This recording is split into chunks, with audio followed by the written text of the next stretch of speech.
the road to work.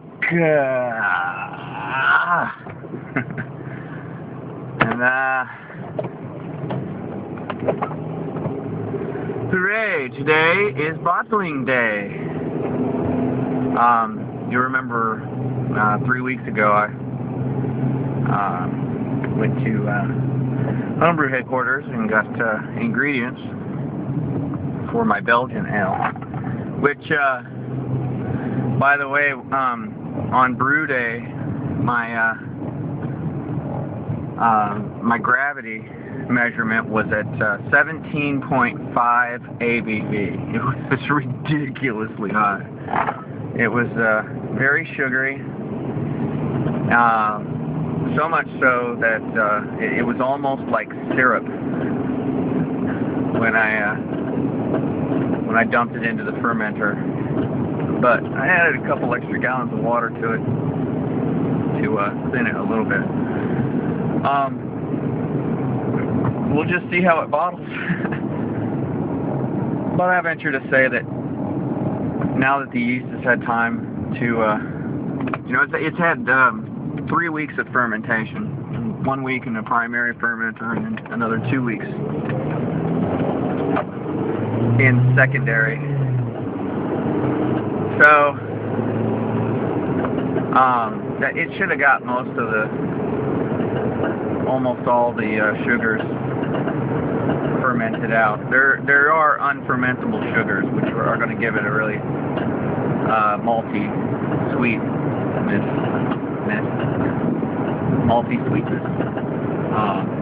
So I'm excited about that. When I get home this afternoon, it'll be bottling time. So that should prove most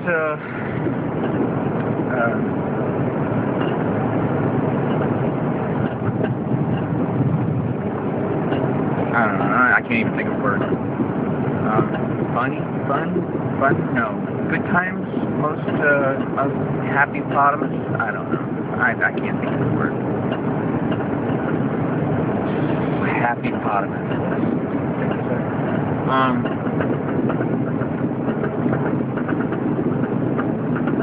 Yeah, when I racked it into secondary, it had almost, it had gone from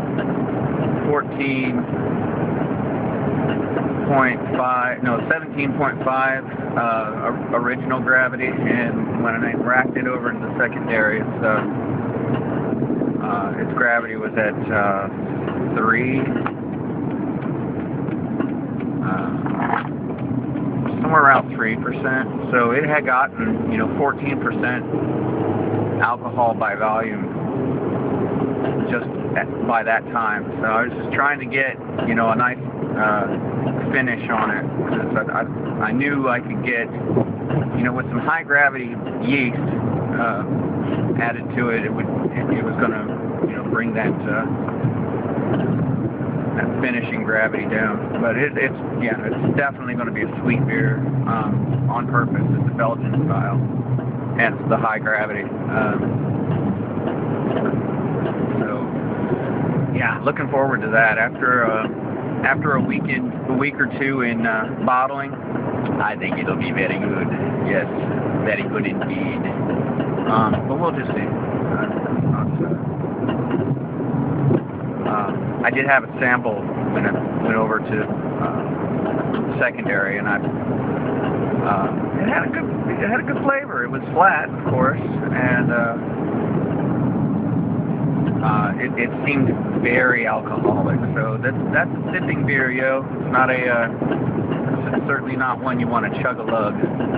But I mean, that's what you get with Belgian style or Trappist, the Grand Cru, or a beer with a higher gravity. You're not going to be chugging those. That's just not in the cards, unless you're an absolute out of control alcoholic.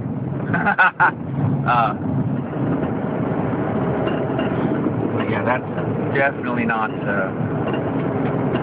something you want to be drinking copious amounts. It'll get you sick. That's pretty much all I had to talk about right now.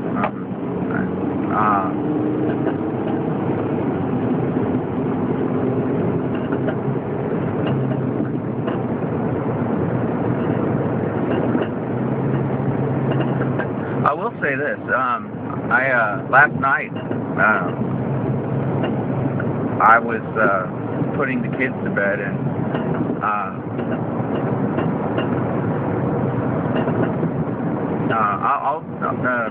boy, that was a false start. I just wanted to thank you, Mike Laverne, for oh my God, what are you people who are stupid? Oh Jesus. Oh, that was bad. Anyway, for the in-depth discussion we've had over the last couple days, because it really helped me in the sense that it caused me to look deeper into a subject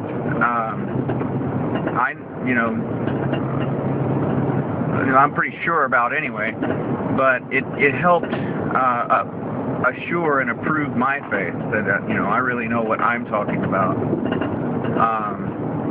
and it gave me a chance to uphold and defend the Torah on its face value. And last night, as I was putting the kids to bed, I had this most overwhelming rush of the Spirit, and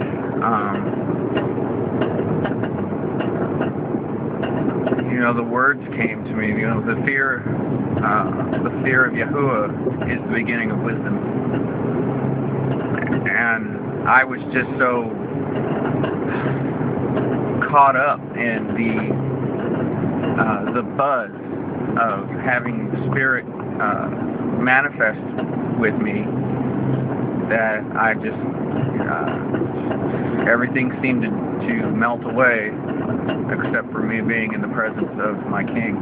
So it was thanks, Mike. You really helped me establish my faith a little fuller, and it was a spirit confirmation that what I'm saying, what I'm doing, where I'm going is certainly in line with with the kingdom of heaven. And I'm